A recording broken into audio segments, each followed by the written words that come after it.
My name's Danielle Girdano. I currently live in the Dallas, Texas area. I used to be morbidly obese. Decided to change my life through fitness. Eventually started my own company in Dallas, branched out to a couple of other states across the U.S. But more importantly, last year I founded a nonprofit called the Highway for Health Foundation. And that particular foundation, we're drawing attention to childhood obesity, the effect of childhood obesity on adults, and then also bullying and the relationship and the correlation between obesity and bullying in today's schools. Right. Okay. Wow. So why did you start doing this project, by the way? Well, again, I had mentioned that I was morbidly obese. And, I was pushing, close to 400 pounds. And I was an obese child. I was always kind of the chunky kid at school. And, I was the kid that grew up in the 90s. And, when Slim Fast came out and every fad and everything that, I had tried. And, of course, there was a lot of poking fun and a lot of bullying that went along with that. As a matter of fact, to this day, I still will never wear corduroys to this day. Wow, because of the bullying you got back then, huh? Yeah, and I think until you actually go through something like this, you really can't understand the magnitude and what that is like for the child, also the family of the child that's going through this. And when you look at the alarming suicide rates in the United States, and you look at such a preventable epidemic that we have, both with obesity and suicides directly linked to bullying, someone had to do something. And, when you hear of a child committing suicide or you hear of a child dying in their teens of cardiovascular disease, people they shake their head and, oh, this is terrible and this is awful. But then they never do anything about it. It's terrible, and then Monday comes or the weekend comes or what have you. And I decided I was going to do something about it, and that's when we come up with the Highway for Health Project, which is kind of what the foundation is centered on. We are going to be doing a pretty long bike ride later this year. On September 18th, I'm going to be taking off from Chicago, Illinois, headed for the Santa Monica Pier in Los Angeles. Yeah. It's a long ride. With me. Hey, I'll be more than happy to. I may be there with the entire team. There you go. And we're trying to really show. I mean, we are trying to bring a world record back to the U.S. There's currently a German athlete who holds the record for this particular route, and it's held for 5 years. Okay. But we really want to show that you can come full circle, and that's really the premise in doing this ride. We want to show kids there is hope, there is a tomorrow, even if you are an adult and you are morbidly obese. Again, I went from, a doctor telling me I probably wouldn't live to see 35 to being a world record athlete. Yeah. And I hit my first world record in 2010. And so it's a way to really show of walking the walk, of coming full circle. Right. And one of the things that I always say, is that inspiration without action is merely entertainment. And I truly believe that to my core. Inspiration without action is entertainment. And I think I'll let Netflix handle the entertainment if that's okay. Right. Now, I got a question for you. You said you had a doctor tell you you're not able to live past 35, or you probably wouldn't. Now, is that what made you start taking action and start taking your health more seriously? That was definitely a catalyst, yeah. I mean, I was very, very overweight. I was also a 2.5-pack-a-day smoker as well. Okay. And I literally could not get up a flight of stairs without having to stop. Just walking when you're that heavy and, as heavy of a smoker as I was, it's very difficult. And I always tell people, if you don't think it is, go grab a 100-pound weight and just walk around, in the gym with it, or put a weight vest on. But it was definitely a catalyst, because when you're in your 20s, you don't, morality, I mean, you don't think of death. That's not something that crosses your mind when you're that young, and to really have that, right there in your face, and someone saying your body simply cannot take this going forward, and there wasn't even as big of a concern about my joints and about, cognitive function and things of that nature as it just was of, look, your heart, your blood pressure, you simply can't keep doing this. Yeah. And so it was absolutely a catalyst. Mm-hmm. Okay. I got you. That's perfectly understandable, too. Now, do you think this is something that's more related to the education that they're getting as children or something with their parents? Well, you know what? I really think that education and knowledge is powerful. Once you have knowledge, you have it all. No salesman can take advantage of you. No marketing gimmick can take advantage of you. And once you have that knowledge, people can't take it away. Right. And I think it starts with the parents. I really do, because you figure, parents today, you're really looking at the kids of the 80s and 90s, maybe the early 2000s. And, we were the first generation, and I grew up in the 80s. I was born in 78, and I grew up in the 80s. And we were really the first fast food generation where, McDonald's became a staple, Burger King became a staple, what have you. That it just became commonplace. Now, I'm also a very strong advocate of, eating non-GMO, eating organic as much as you can. Right. And that's really where you really see that influx of those GMOs coming into the food system. But just the processing of the food and the way that the processing of the food changed. And that's what a lot of people know, and that's all they know. And so when they had kids, they're believing that getting a Pediasure or getting Frosted Flakes or getting some sort of, because something has full grain in it, that's the only key factor that's healthy.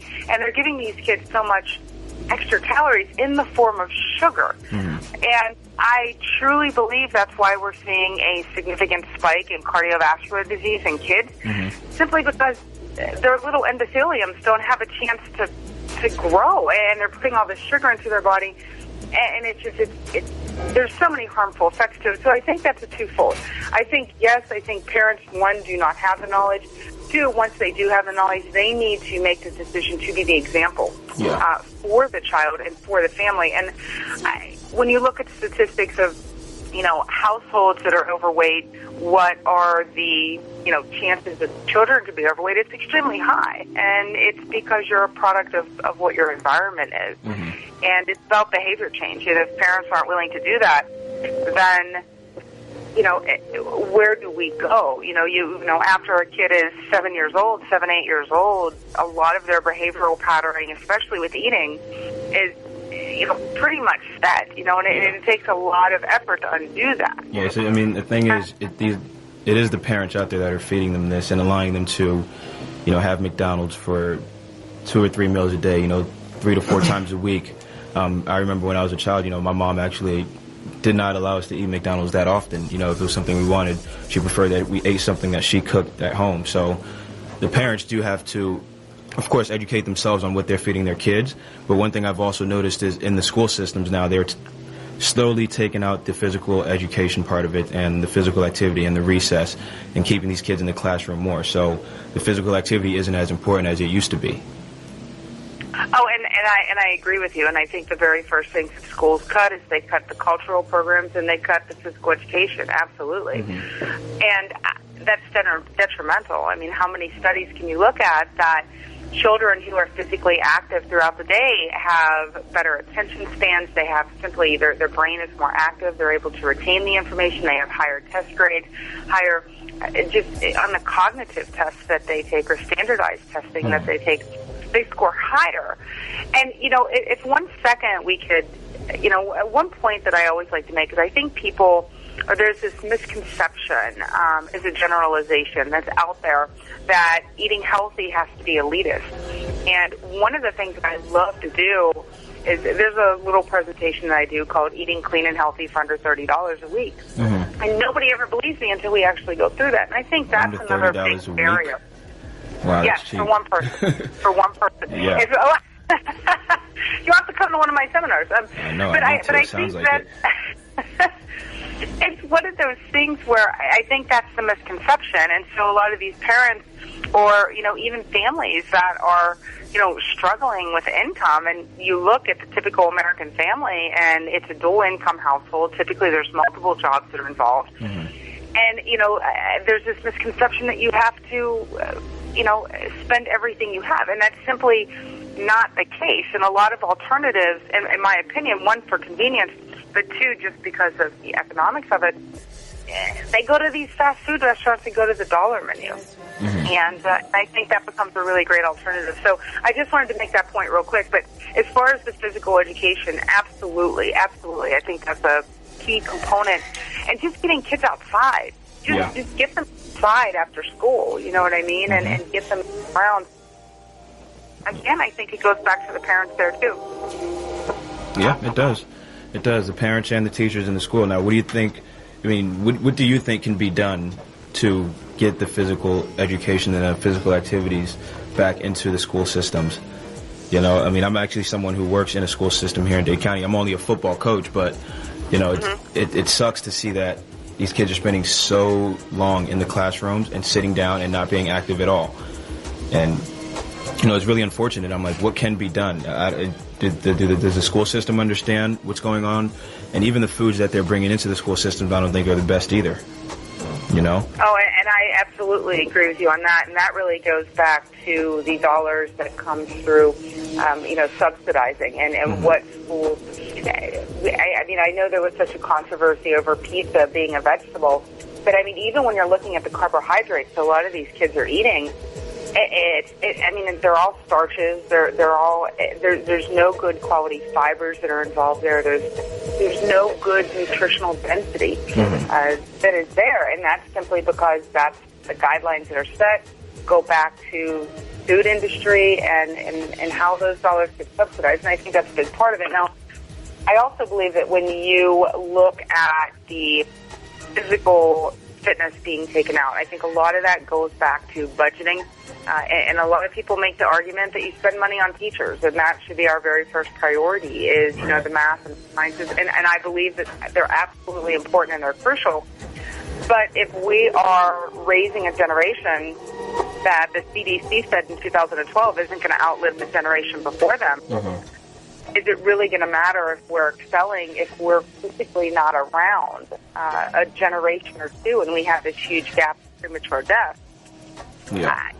Maybe it goes back to fundraising programs. And, just like a lot of the bands and things of that nature do, inside of schools, they want to go to competitions or they want to buy uniforms or they want to do something, they have to go out and they have to raise the money. Now, a lot of those programs are also after school. Yeah. I believe that goes back to being involved in your local politics. Where are your tax dollars going? Or do you care where your tax dollars are going? How are they being spent?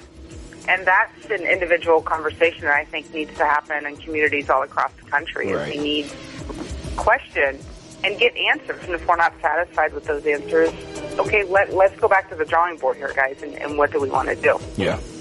Okay. Now, I do have a few people here in the studio with me, and I have one who'd like to ask you a question, if you're okay answering a few questions from the people I have in the studio here. Go ahead, Mark. Yeah, absolutely. Hey, how you doing? My name's Mark. How you doing, Mark? I'm good. I have a question about, that big company called Monsanto? Oh, yes, I absolutely do. Yeah, and I'm sure you're very familiar with them. And they put the GMO in all of our food, right? Well, a very large portion of it, yes. And they do that through the actual seed itself and selling the seed and making the seed itself resistant to herbicides, pesticides, that type of thing, yes. And which is not beneficial to human beings. It's synthetic. Not in my opinion. Not in my opinion, it's not beneficial.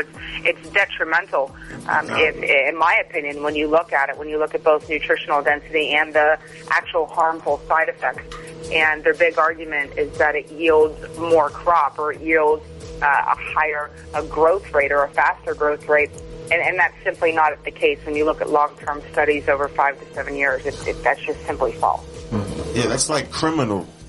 And how come, your average American doesn't even know what Monsanto is? And I believe, parents should, be educated in this stuff because you have kids and it's just illegal to me. Well, no, and you're absolutely right. And I think, again, that goes back to that education piece that we were talking about a few moments ago and really educating yourself. And I actually do think that it's criminal, just like the tobacco industry, and doctors used to smoke cigarettes in offices and even, recommend, like, well, why aren't you smoking? This is actually good for you. Or you can look at Dr. Pepper back in the 60s, 50s and 60s, 10, 12, and 2. Is that what it was? 10, 12, and 4, 10, 12, and 2? But one of the things that goes back to education, there's a group here in the U.S. called GMO Free USA. GMOFreeUSA.org is actually their website, and they are pretty much the leading organization here in the U.S. Now, a lot of people know the Non-GMO Project or Project Non-GMO, where a lot of foods get verified through them. They're actually based up in Canada, which is where they started. But GMO Free USA really is the source here in the U.S. where you can get unbiased information. You can actually get product lists. They're very good on their Facebook page and their social media outlets about really interacting and giving information. They have a real quick turnaround and just a lot of great information on their website. And with the Highway for Health ride, if any of any of your listeners or anybody out there would like to learn more about them, they're actually one of the sponsors of the Highway for Health project, because I do believe so sternly that we need to get GMOs out of the food supply, and especially for our children and the health effects. Yes. Okay. I agree. One more question until we go to a commercial break. When I'm at Trader Joe's, how do I know what is natural, organic, and what is the kind of organic food that I should get? And how do I know that it's real organic? Well, and here's the thing. I always tell people, if it is any kind of a packaged food, look for that Project Non-GMO verification. Look for that little butterfly and that little logo that's on there. I always recommend that first and foremost. The second thing is that, know your barcodes and the different types of barcodes that are out there. And I'm not sure have you ever talked about that on your show? I have not. No, I haven't. Okay. Well, one of the things, and I want to make sure that, it's something that we talk about, because I think a lot of people, when they're looking at SKUs, especially on fruit and fresh fruit or fresh vegetables that are in the supermarket, if you notice on there, there's different ones that start with different numbers. And I'm not sure if you've ever noticed that before. I've noticed that before. But okay. I'm sorry? I have noticed that. Okay, great. Well, one of the things that, you look for is that very, very first number that's on there. And that very first number, it's always going to be, well, for the most part, it's going to be a five-digit code. There's also a 4-digit code that we can talk about. But when you know it's actually organic and you can verify that it's organic, it's actually on that code. And that code's going to start with a 9. So it's going to be a 5-digit code that starts with a 9. Okay, listeners, please take notes right now. That's very important information. So it starts with the 9.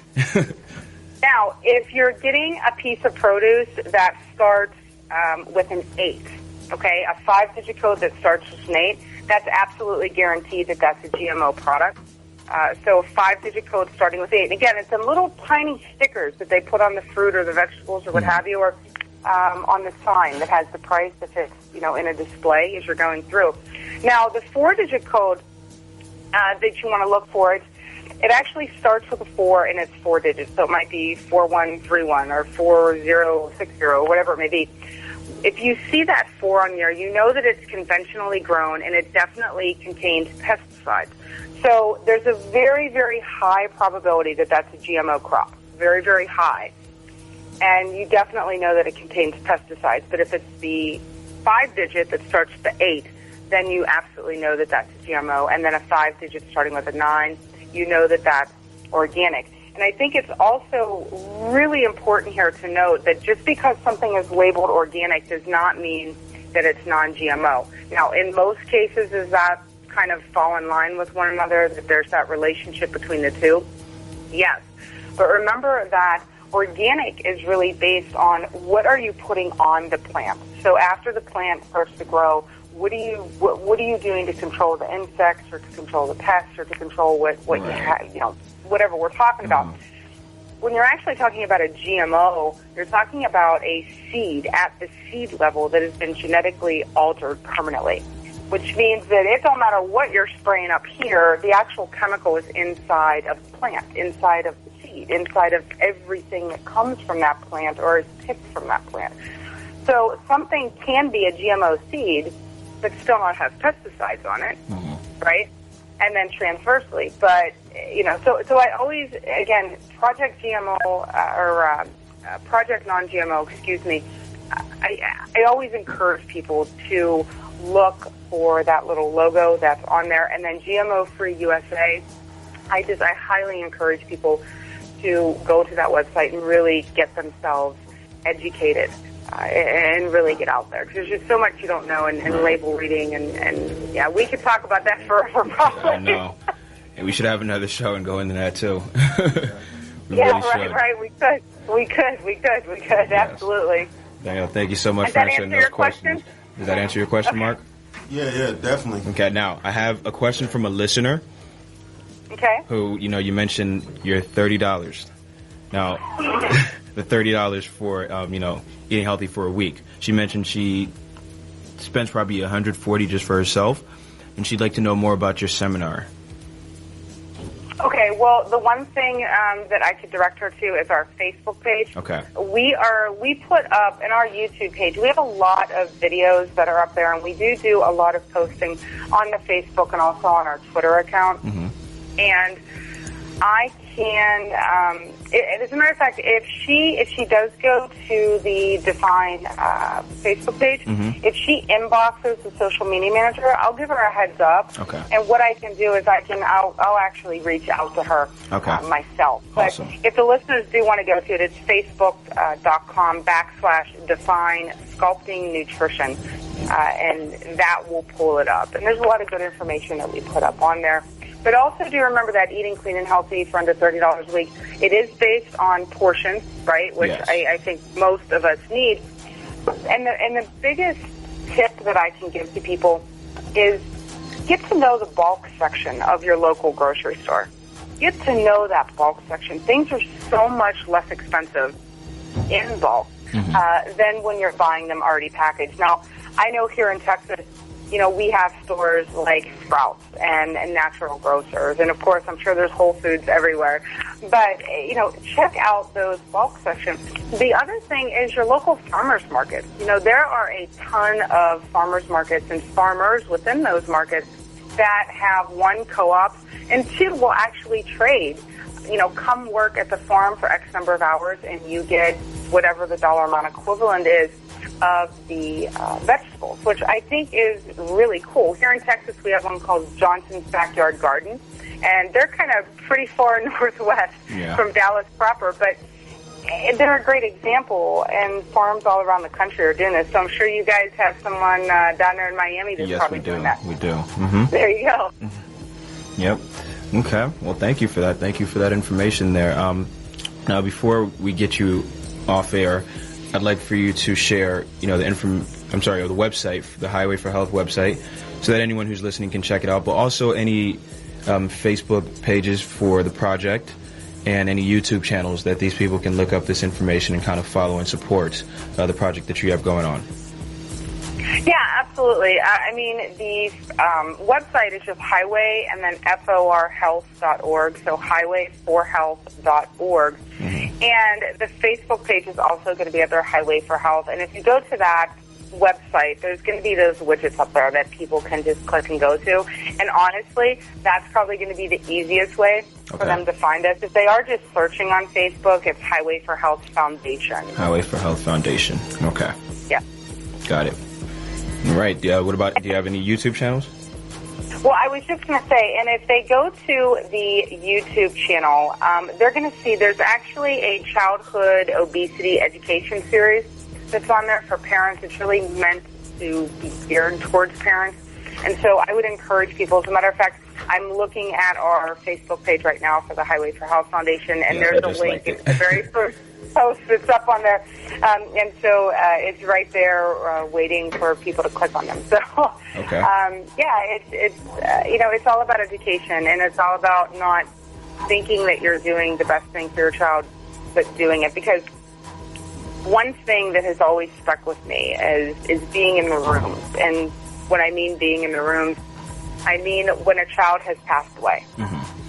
When you have to have those conversations with parents that, you know, your child is too far gone. The only thing that we can do now is surgical options. Or, you know, when you have those conversations, you see that guilt. When you see a parent bury a child, it's just awe-striking. And anything that any parent can do to avoid that situation and to avoid just those decisions that come before ultimate situations like that, I would encourage them to get out there and, you know, get educated and get knowledgeable about it. Yeah, absolutely. Absolutely. Well, look, Danielle, thank you so much for being a guest on Excitement Radio this morning. Everyone, please go check out Highway for Health, the organization, the website, and also their Facebook page. I also just shared it. I'll also share it on my social media as well, so you guys have easier access to it if you need to click on it right away. Now, is there anything else you'd like to share with the listeners before you go? I would just leave with them, remember that inspiration without action is entertainment, and be the one that makes the action happen, not sit there and watch the entertainment. Yeah. Yep. Well, thank you. Thank you for all. Well, thank you so much for having me on, too. No problem. Anytime. I'd like to do it again. Let's do it again. And now also, you have your own radio show as well. Yes, Talk about that. And that way we can get all these people listening to you as well, because you share very good information on your show, too. Well, I appreciate that. Yeah, the show is called Define Your Health with Danielle Girdano, Strength Through Knowledge. And what we do is we try to have guests on the show, and we try to have conversations for people to have tangible takeaways from every show about various different aspects of health, whether it be emotional health, whether it be physical health, whether it be nutritional health, whether it just be health of a pet or kind of environmental health. So we cover quite a bit of topic range on the show. But yeah, I would encourage them to come listen again. We post those on the Facebook page, and we also post those on the YouTube channel, so they'll be able to catch up and listen in about what we're talking about. As a matter of fact, there is an episode that I believe is posted up on that YouTube page specifically about GMOs, Mark. If he wants to listen to that show, we had a guest on about that. So. Cool. Awesome. Do you mind if I share your own very personal website on air as well? No, by all means, please. Okay, so it's defineyourhealth.com. So obviously you're really into the health and fitness, and you're doing some great things. You have two things going on, you know, the Highway for Health, which you are in charge of, correct? I don't know unless someone else is going to ride with me, but I think I'll probably be the only one. Okay. I'm a pace car driver and back, but... Hey, well, let's try to get some people out there to ride with you. That's a long ride there alone. You go. But also, everyone, please check out Danielle at Define Your Health. So that's DFINE, yourhealth.com. Okay, and I'll also share that as well, so you can check her out and support the movement. All right, Danielle, thank you so much again for coming on air and being with us on Excitement Radio this morning. All right, well, thank you again for having me on it. It really has been fun. Thank you so much. No problem. You're welcome. Take care and have a good rest of the day. Have a good one. All right. All right. All right. Bye, Mark. Bye. All right. So, yeah, y'all make sure y'all go check her out. I did just share it on my Facebook page. I'll actually post that up again, highwayforhealth.com. We're both partnered also with Total Balance. So TotalBalance.com, you'll see some apparel. For everything you buy from Total Balance, they donate 25% to the Highway for Health cause. And if you're someone who's out there who'd like to also donate, then check it out, highwayforhealth.com. Don't forget, you can get that Total Balance apparel, TotalBalance.com. I have a link on my website, getfitwithherve.com, and I've been posting quite a few things on Instagram, Facebook, and Twitter as well. All right, so that's that. We're going to go ahead and jump back into some music here, so stay tuned, stay with us right here on Excitement Radio. Don't go anywhere. It's about to turn up to a crank session for a few minutes, and then we'll come right back and talk to the home team for a bit. Stay tuned. Don't go nowhere.